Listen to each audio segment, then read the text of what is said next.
Obama is attempting to dismantle the Second Amendment with more than a dozen victim disarmament bills now in Congress. The key is going to be, I think, for us to come together and say people do have an individual right, and there's nothing wrong with common sense gun laws. Hate crime and cyberbullying bills in the House and Senate would effectively criminalize free speech protected under the First Amendment. It is absolutely true that NAFTA was a mistake. A senior member of the Obama campaign called the Canadian government within the last month to say that when Senator Obama talks about opting out of the free trade deal, the Canadian government shouldn't worry. The operative said it's just campaign rhetoric and don't take it seriously. Campaign officials called the U.S. ambassador to Canada and say, don't worry, it's just campaign rhetoric about NAFTA. The Canadian government put out a statement indicating that this was just not true. So I don't know who the sources. It wasn't true. Amid all of the denials, sources at the highest level of the Canadian government who first confirmed that a call was made, late this afternoon reconfirmed that a call was made. President Obama is promoting the creation of a North American Union and is attempting to expand NAFTA and GATT. President Obama is pushing nation-ending blanket amnesty for more than 20 million foreign aliens living illegally inside the United States. He's also overseeing the hijacking of health care by the federal government, which will nationalize more than 20% of the U.S. economy. And you want us to believe that a government that can't even run a cash for clunkers program is going to run 1/7 of our U.S. economy? No, sir. No. Obama is continuing the transfer of national sovereignty to unelected international bodies like the United Nations and World Trade Organization.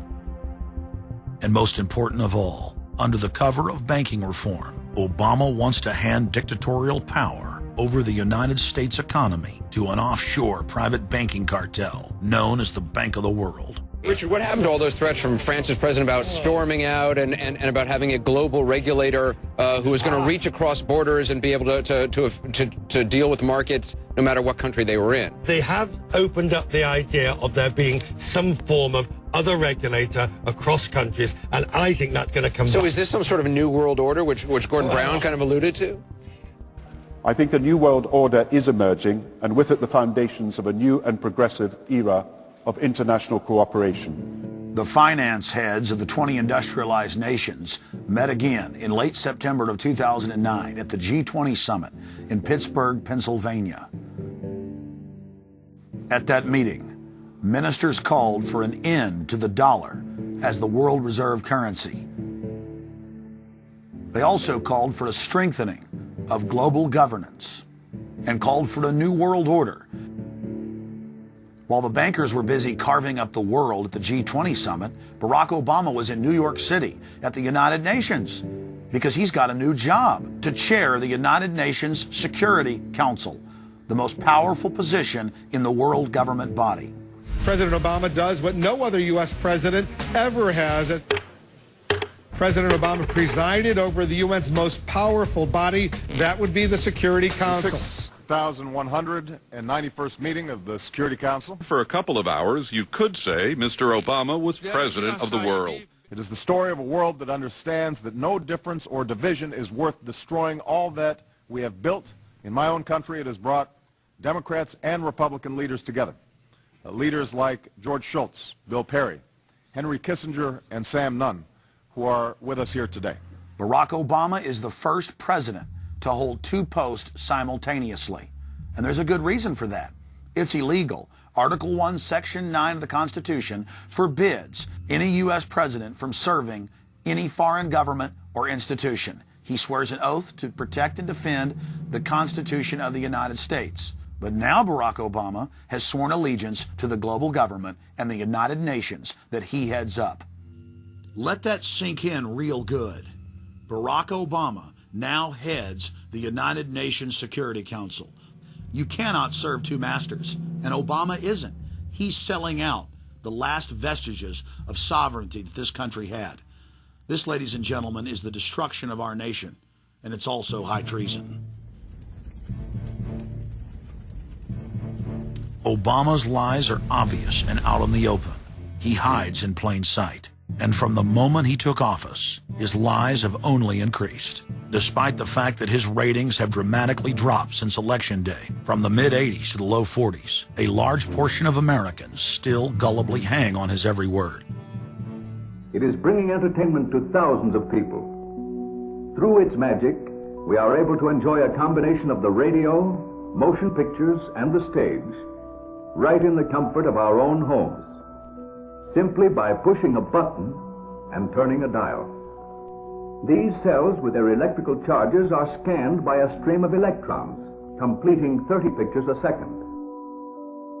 Compare that crude picture with these of today, and you can judge for yourself how far along the road to perfection television has traveled. Most people still today think that all entertainment to do with movies, drama, is therefore nothing more than their entertainment. It never ever was that case.